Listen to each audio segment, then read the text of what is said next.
Samedi 28 janvier 2023, sur son compte Instagram, Rachel Legrain-Trapani s'est félicitée d'avoir dépassé ses limites. Elle s'est ensuite livrée à une réflexion sur sa faible estime d'elle-même, née pendant son enfance.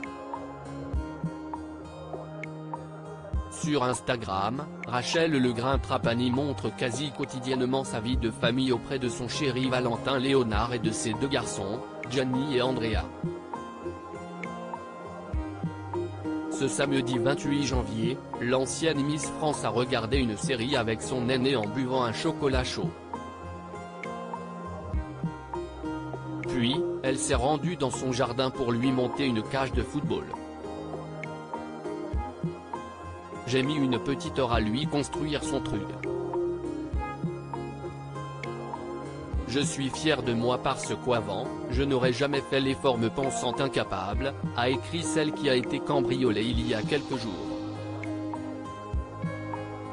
Quelques minutes plus tard, l'ex-candidate de Pékin Express s'est de nouveau emparée de son téléphone.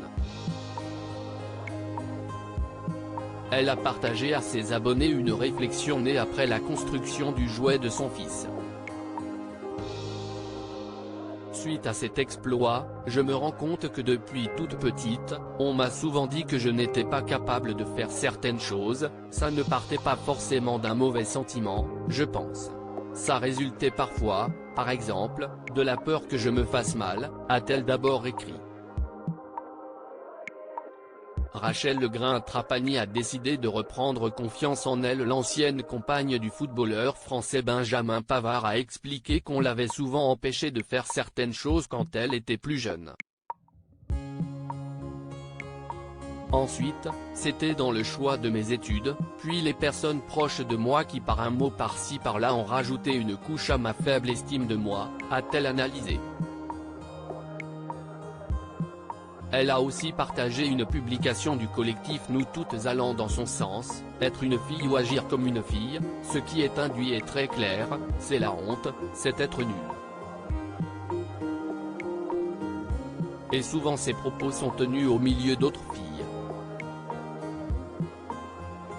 Elles les entendent et s'en imprègnent, moquées pour leur centre d'intérêt jugé ridicule, ce mépris commence dès l'enfance et est perpétué en grandissant. Malgré ces remarques entendues tout au long de sa vie, la reine de beauté a décidé d'aller de l'avant et de se surpasser. Aujourd'hui, à 34 ans, je me rends compte de tout ça comme quoi il n'est jamais trop tard. Jamais trop tard pour prendre confiance et faire ce dont on a envie, a-t-elle conclu. Une réflexion qui a certainement inspiré ses abonnés.